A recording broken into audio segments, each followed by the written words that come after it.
terms of like other role models, I guess your journey into career in sport as we are now, or sports organisation, as you go through school and university, those decision points or milestones, was there anything that kind of stuck out in your kind of journey to where you are now, career-wise? Yeah, well, I remember I got involved in a Cub Scout football team, and we went on this run where we lost our first 4 games, and then we went on this unbeaten run all the way through to the final game of the season. And bizarrely, it was against the other team that were just above us in the league, and we won the game 4-3.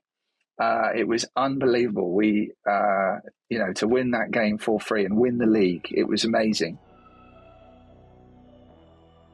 Hi, and welcome to another episode of the Drive Phase podcast. This is your show for sports founders, leaders, and experts, and the stories behind their business journeys.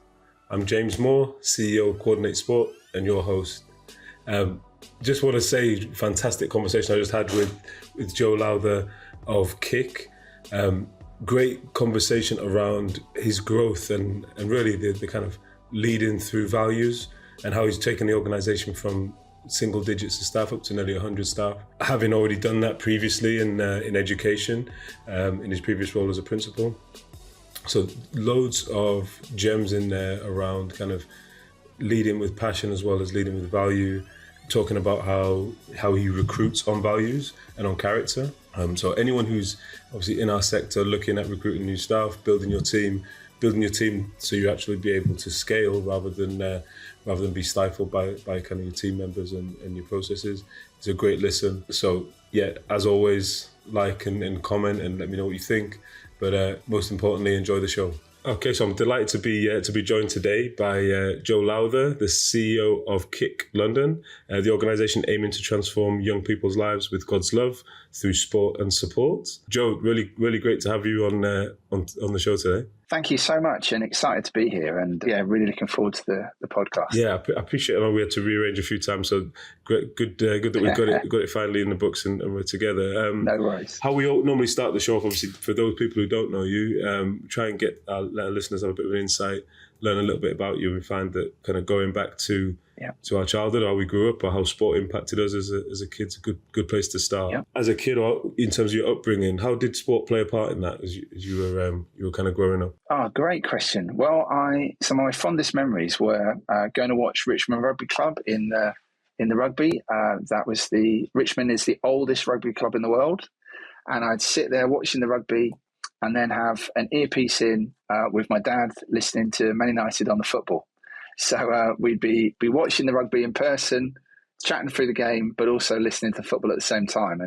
And so those were very special days with my dad, and the ones I look forward to. And then I really I always loved football, but I was never, the best in the class at it. So I decided that I was going to get really, really good at tennis and cricket. So I'd play cricket and tennis through the winter, and then when it would come around for that little time in the summer of cricket and tennis, I'd absolutely smash it up and defeat all my mates, which was really good fun. So I just thought, if you can't be the best at football, what else can I be the best at? And I was tall and athletic, rather than which isn't always the best in football. You need to be need to be quite strong and technically gifted. And I wasn't technically gifted. I wasn't that strong as a kid for football, but I was pretty handy with a tennis racket, and in cricket I ended up opening the batting and the bowling. So I loved all that stuff, and sport, following football and rugby with my dad, but playing tennis and cricket as an athlete were things that I really look forward to. And it sounds like obviously role model from your dad there in terms of that bonding experience as a father and son. Did you have any siblings, or was it like competitive household, or was it just? Yeah, I had 3 younger sisters, all of whom didn't really show much interest at all in sport. So it was me and dad versus the world, and we would always hog the remote and make sure that we were watching Match of the Day together, and as much sport as we could. 6 Nations games in the rugby would dominate our lives in the sort of spring, and then often there'd be a football World Cup or Euros in the summer, and Wimbledon and Test cricket. And, there was just so many opportunities for sport at regular intervals throughout the year. We always look forward to the Olympics. So yeah, I guess big fan.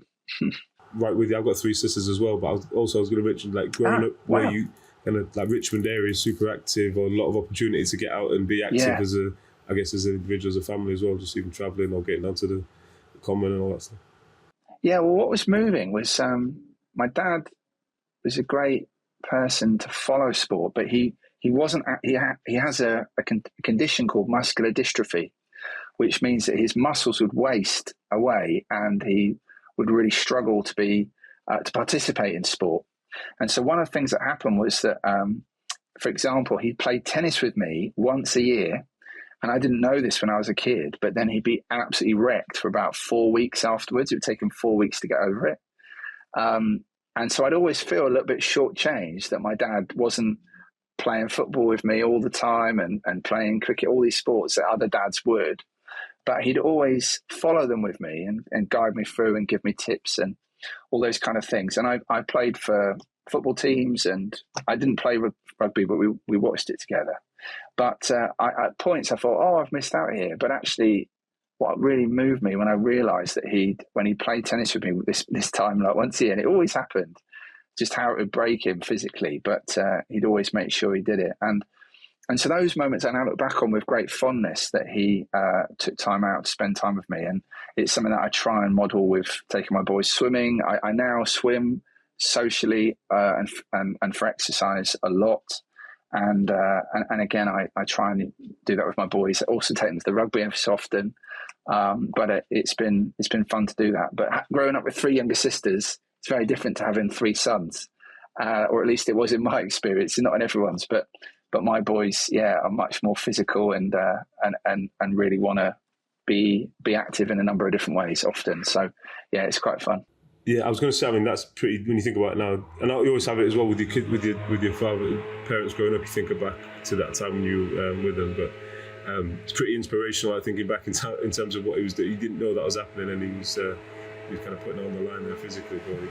I was grateful for that, in hindsight, and something that wasn't a problem for me, but clearly was a challenge for him, and it meant a lot to me looking back that he took time out to do that at his cost, really, physically. We were speaking about your dad there, but in terms of like other role models, I guess your journey into career in sport as we are now, or sports organisation, as you go through school and university, those decision points or milestones, was there anything that kind of stuck out in your kind of journey to where you are now, career-wise? Yeah, well, I remember I got involved in a Cub Scout football team, and we went on this run where we lost our first 4 games, and then we went on this unbeaten run all the way through to the final game of the season.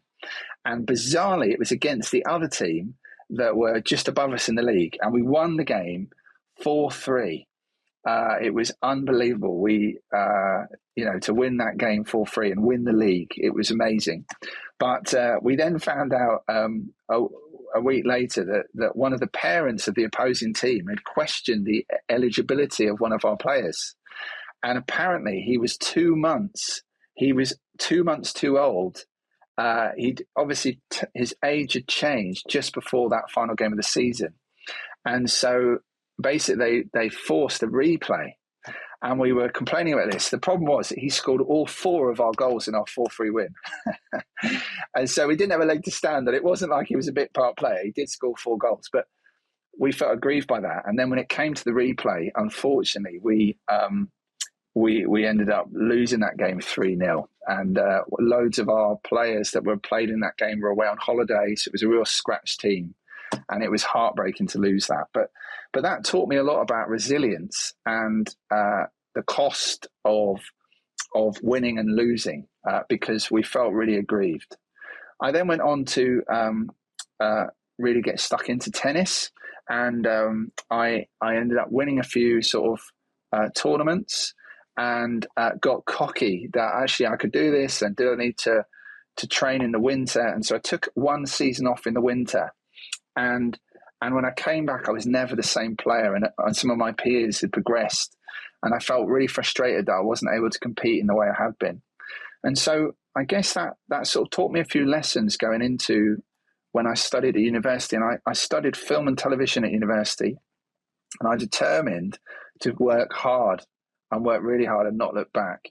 And I also played tennis for my university, and was captain of the seconds team, and I think we won our group that year, which was really exciting. And then I started working for a charity that doing media programs that had 5 staff in it, and that charity ended up growing to 250, and that was an absolutely thrilling experience. We went from I started running media programs, and then 2 of the managers decided to move on at the same time, and so they asked me if I would lead the team. So I ended up leading one person, what was twice my age, which was pretty crazy, as a 23-year-old. And then the following year, that team became 5, then 10, then the year later 20, the year after that 40, then 80, and then 120. And so each year it was really growing. And how are you growing so fast? Was that just like caught fire in terms of the programs, or just fundraising, or what was the? Yeah. Well, it was in Tower Hamlets, and it was working with challenging children, young people that have been expelled or were struggling at school, and the NEET population, those not in education, employment, or training in Tower Hamlets, when I first started working, there was 14.2%. It's a huge number, and we shrunk that by the time I left to 4.8%. And so we work with big volumes of children, young people, and so I guess we learned a lot about change management during that time, and really were able to innovate and try a number of things because we hadn't had loads of training on how to run a training centre. So actually we did things in a new and innovative way, and we had a fantastic visionary CEO and some fantastic people to work with. I ended up employing loads of my mates.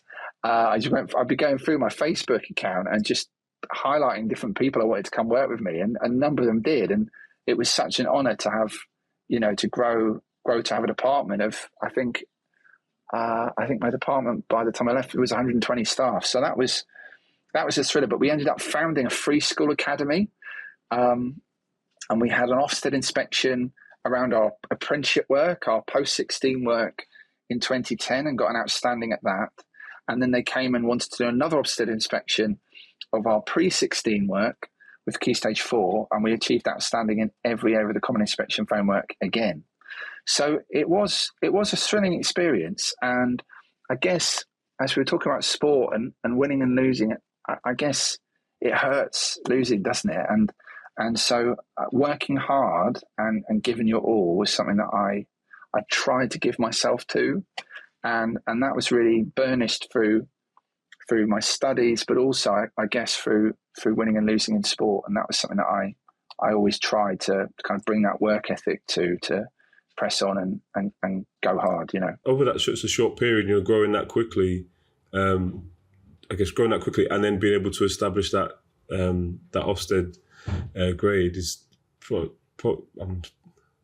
would be really difficult to achieve, right? You got just bringing the team together and delivering on all of the aspects Ofsted are looking at as well. Yeah, it was amazing. There was a real togetherness, and it was hard, we were learning all the time and making mistakes and biting off more than we could chew at points, and it was difficult, and there were tensions that come with that, especially where there are people that you're friends with outside of work, and then you're working with them professionally, so it's not always easy.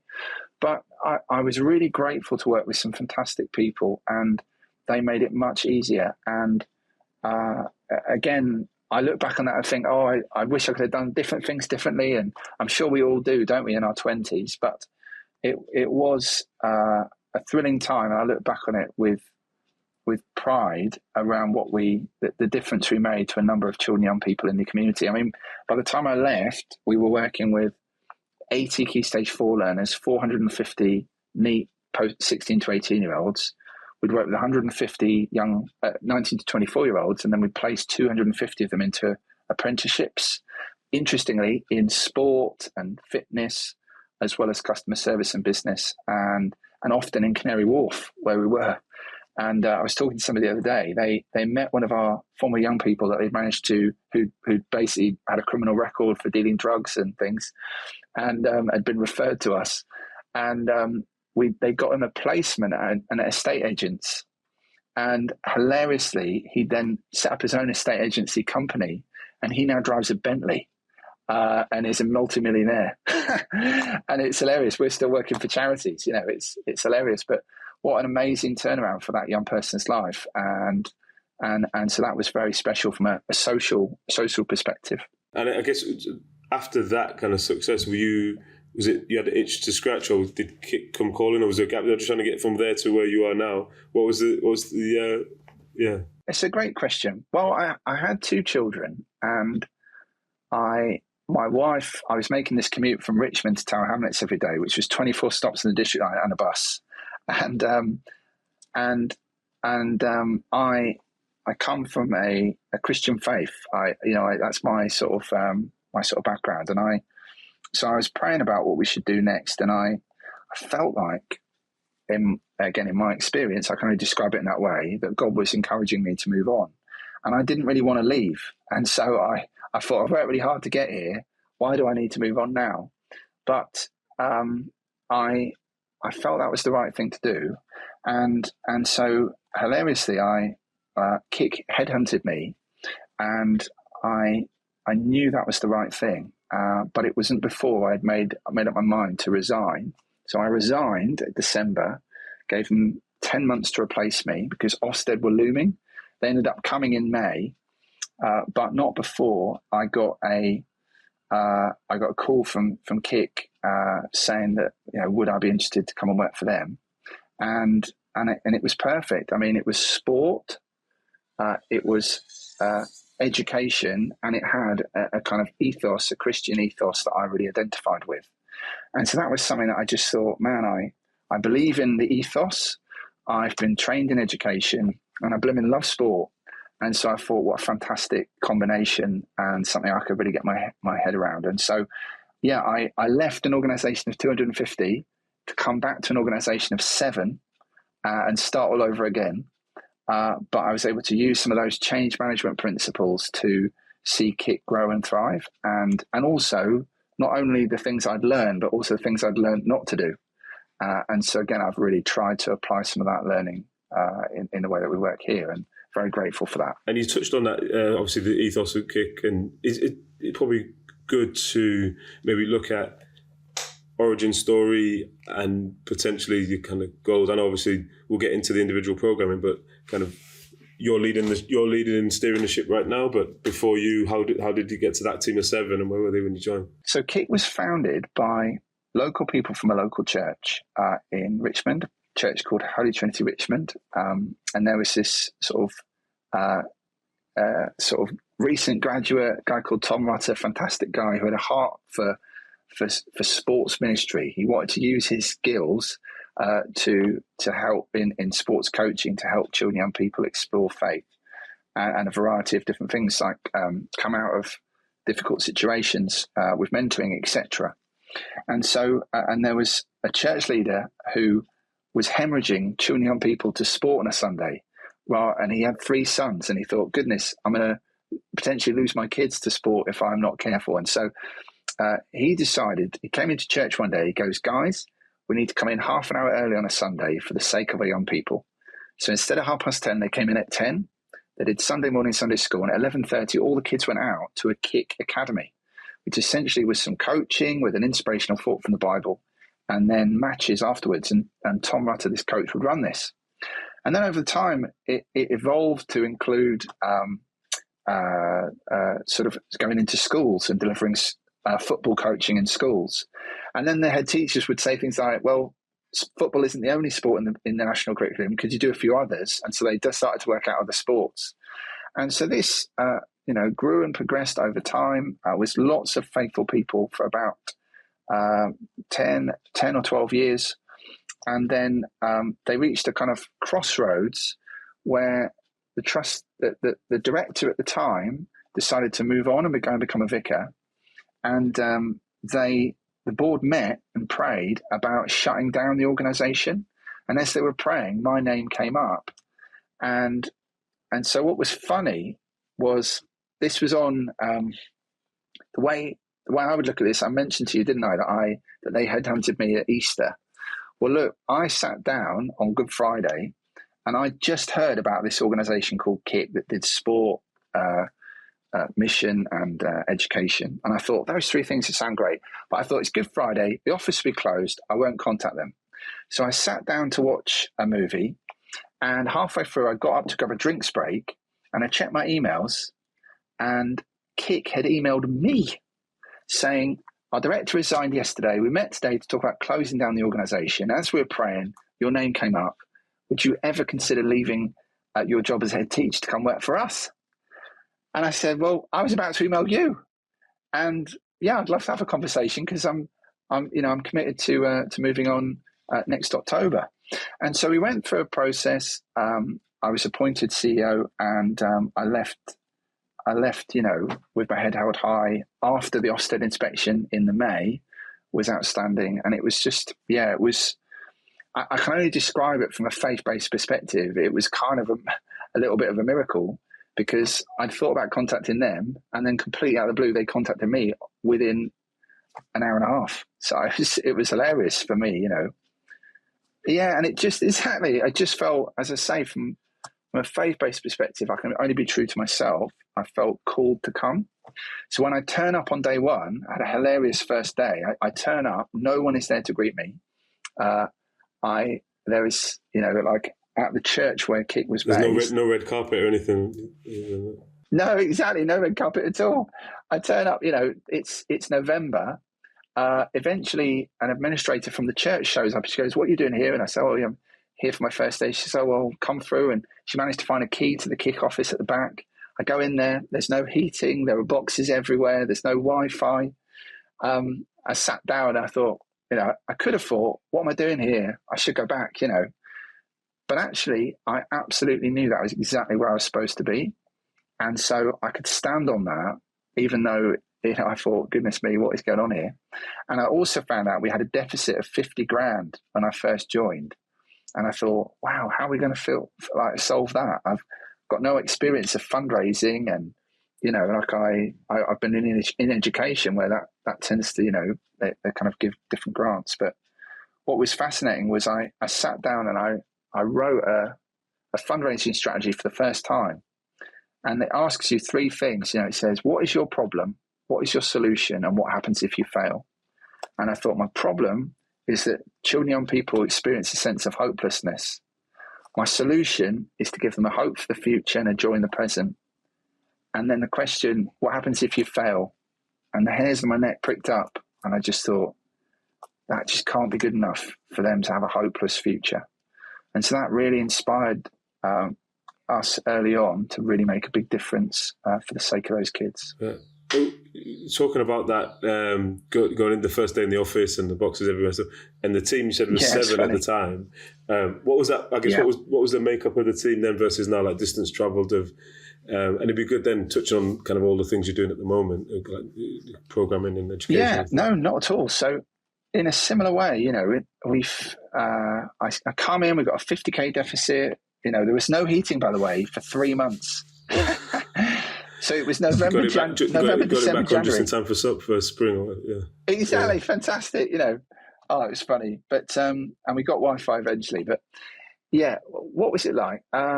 Well, I worked very closely with the team that were there, and one of the things I'd learned from my previous job, where training and development weren't always encouraged, sometimes a little discouraged, external training and development, that I was going to really tool up on external training and development.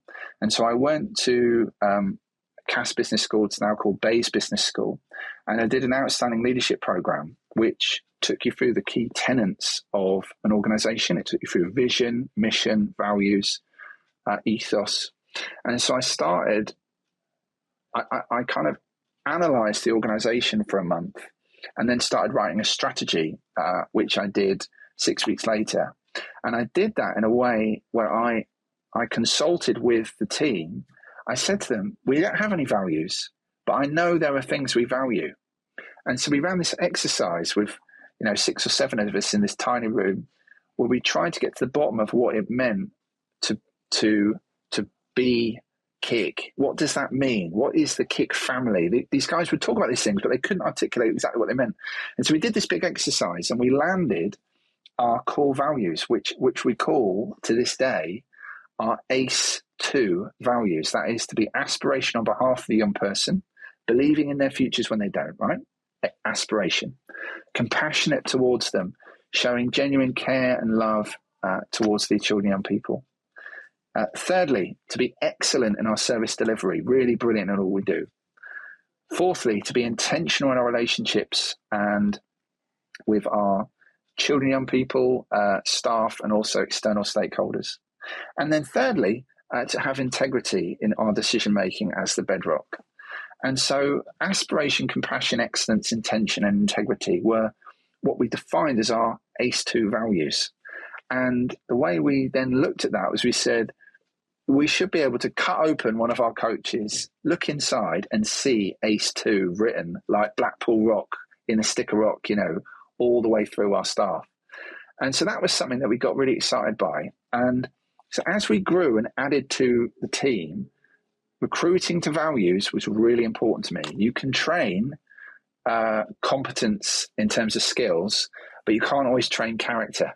That's much deeper. And so we recruited to character. I think it's probably impossible to train character. Maybe, it's a difficult one. Yeah, things can change. We can all grow and learn. Or it takes a lot longer, I guess. It does. And you can't control character, but you can really invest in skills and competence. It's much easier, basically, to train competence than it is to train character. And so we recruited to character, and that was fundamental. So we went from engaging 2,500 kids a week to today 28,000 kids a week. We went from 7 staff to 92, and we now work in 113 schools a week. When I joined, we had 17. And with our KICK Academies with local churches, this year we've added 15 in a year. So we now have 31 sort of KICK Academies in the local communities across the country. And also we've grown from just being regional in London to being a national organisation. So we grew post-pandemic to the West Midlands, East of England, Northwest, Northeast. And this summer, we're going to the South and Southeast as we start the journey to our new vision, which is to be in 15 regions in 15 years. Nice. I'm just trying a lot to unpack there. I've got some questions on the programming side as well. So in terms of, we'll touch on the change of managing 92 moving parts of team members out there, but in terms of that, just so I get the program right, the academies are the same model or similar model to the sports session post, like straight after a service or straight after a kind of a church event. And the KICK Academies are very straightforward. They are an opportunity for some physical, mental, and spiritual development for the kids. So they tend to be 90 minutes, half an hour coaching, 10, 15 minutes of a sort of inspirational thought, and then matches straight afterwards. And there are 31 of these now across the country. These tend to happen at a time which is complementary rather than in conflict to when church happens, so that children and young people can explore faith and can explore sport at the same time rather than having to choose between one or the other. So they're very simple. They're run by volunteers. They're often at a low cost or no cost whatsoever. Most of them are free to a community, or there's like a nominal £1 a session kind of situation there. But it's one of those funny things. I don't know if you know this, but a third of all football clubs were founded by local churches in their conception. It's why Manchester United are called the Red Devils, because Manchester City were founded by the Christians. It's why Southampton are called the Saints, and their stadium is named after the church they came from, St Mary's. Yeah, no, it makes sense to think about. Aston. Yeah, I would have said pubs. I was going to say pubs was the pubs, maybe that's all the other clubs are pubs, and then it's churches and pubs. No, that's funny, yeah. But it's also why a number of the clubs were founded in working class communities, often in slums. It's why you don't have a football club in Richmond, because it was an affluent area. It's why often they're in docks and various different places, because these were social action projects. As I say, a third of them were founded by churches for the sake of young men that were getting blind drunk and then being abusive at home or getting themselves into trouble with the law. And so these churches voluntarily founded positive activities for young men on a Saturday, so that they would have one last time in the week to go and get completely smashed and in cases wreck their lives.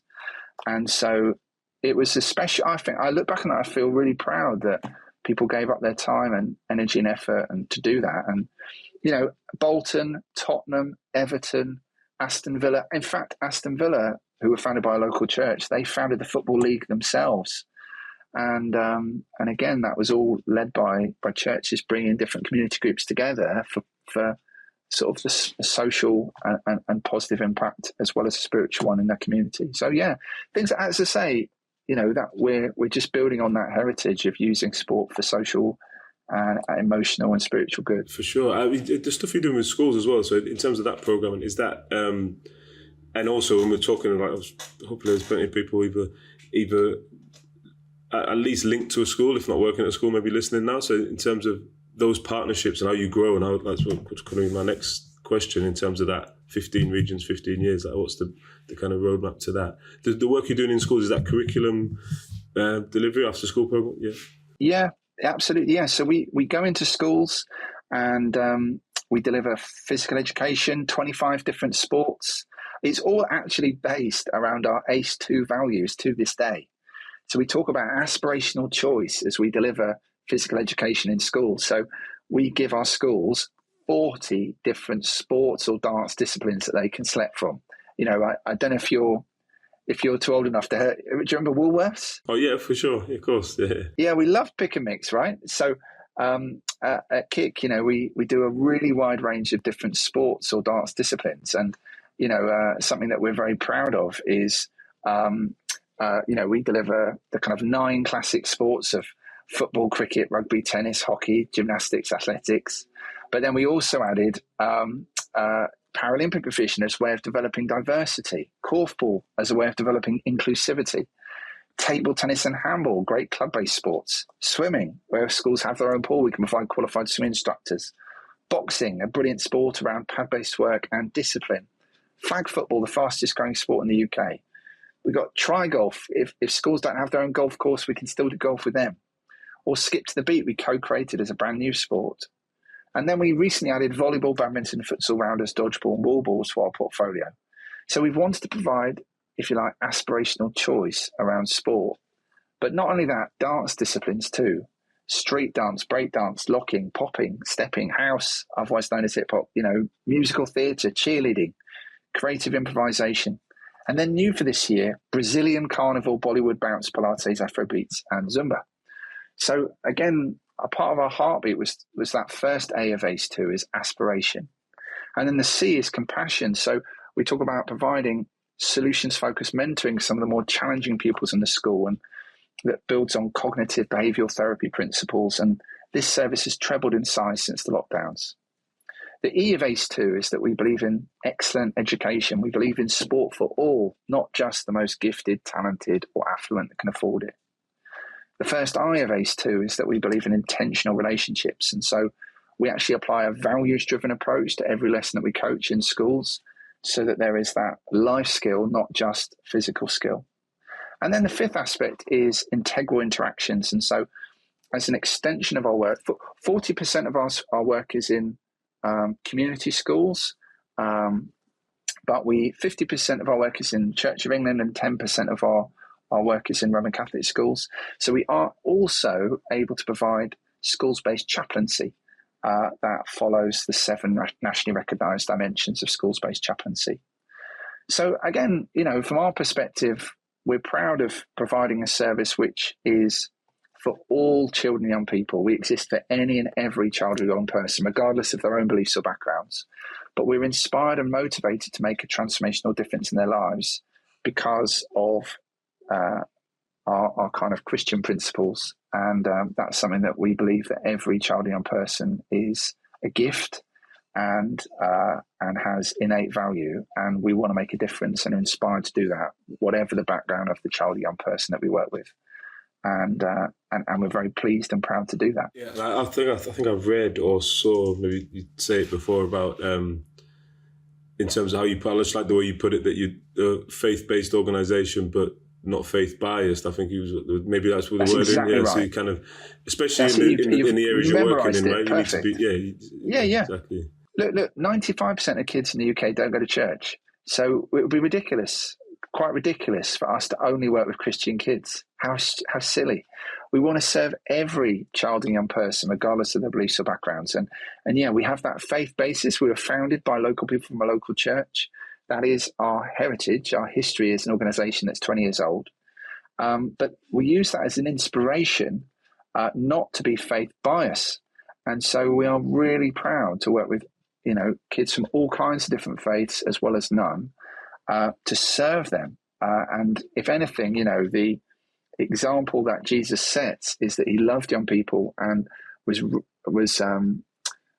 relevant in the way he communicated with them. And so we want to serve children, young people, for their benefit. And that's why we exist as a not-for-profit organisation, is to make a transformational difference in the lives of children, young people through sport and support. I've just got a couple of questions left, a bit more switching gears a little bit, more personal for you. I mean, in terms of the two, you're leading a second go around now with KICK, but in terms of leading that organisation through the growth and the kind of external assessment, and even now what you're doing, do you have any, I guess, guiding principles or things you've learned over the years as a leader, that like something you'd hang your hat on to say, right, this is my leadership approach, or something you want to pass on to other people, maybe trying to run their businesses now, trying to grow as leaders? Yeah, I mean, I would say that a values-based approach is really important. And one of the things when I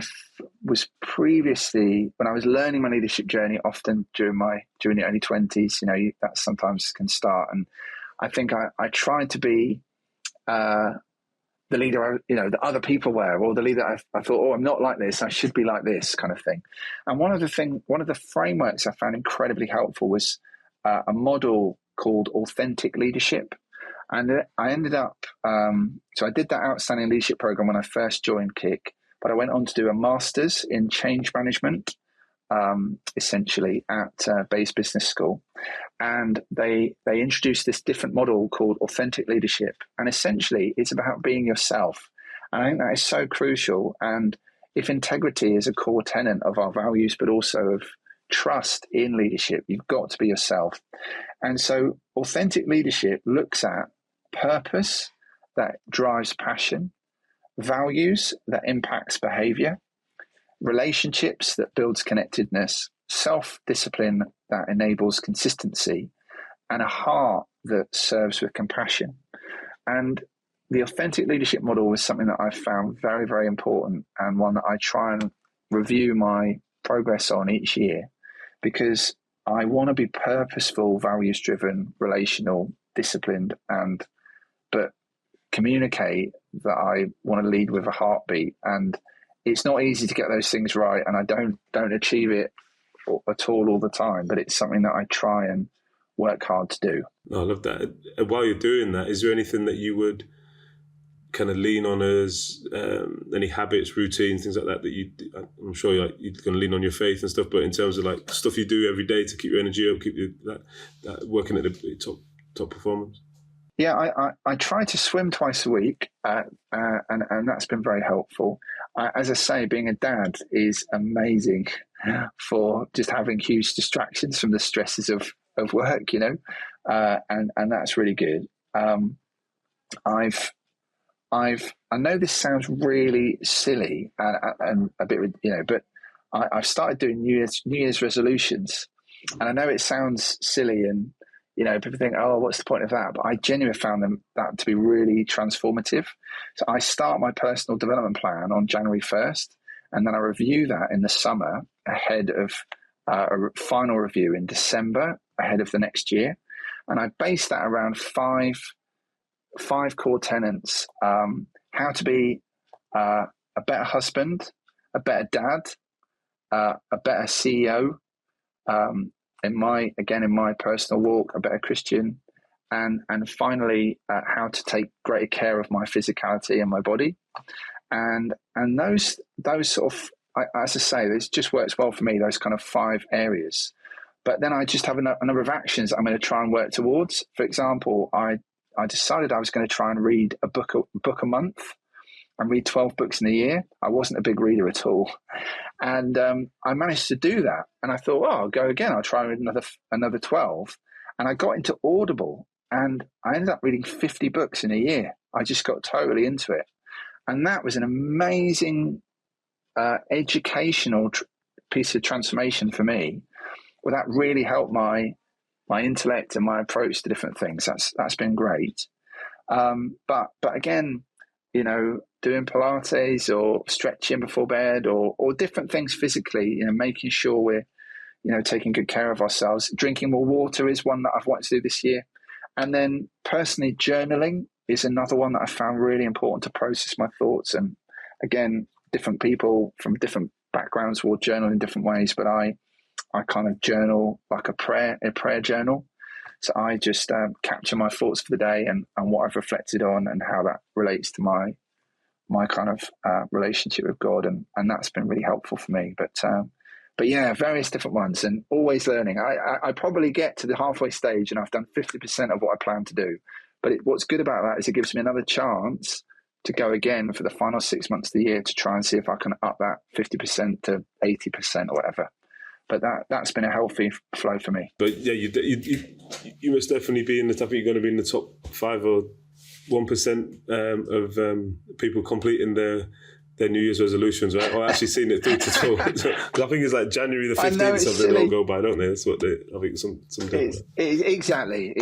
And I never, ever, ever in my whole life anticipated I'd do anything like this. But I think the rhythm of terms is really helpful. And how far have I got at Easter? Then how far have I got at the summer? And then can I push on to go again to Christmas? And as I say, Christmas, you've got this often big holiday. And it's just, I know it sounds silly, but that has really helped me as a start of the year point. And maybe it's out of fashion, but it was a good idea in the first place. Sounds good. Sounds good to me. I've definitely borrowed and stolen it to use for my benefit, Nice. Joe, so thankful for you joining us, being so open and transparent. I just wanted to, while you're on, in terms of anyone who wants to partner with you, or if you like, as you expand across the country, who is it you're looking for, and how do they reach out if they need to, if they hear it? Well, we would be really excited to look at partnering with other organisations. My personality profile there are lots of different personality profiles, but it's often a connector, creative pioneer.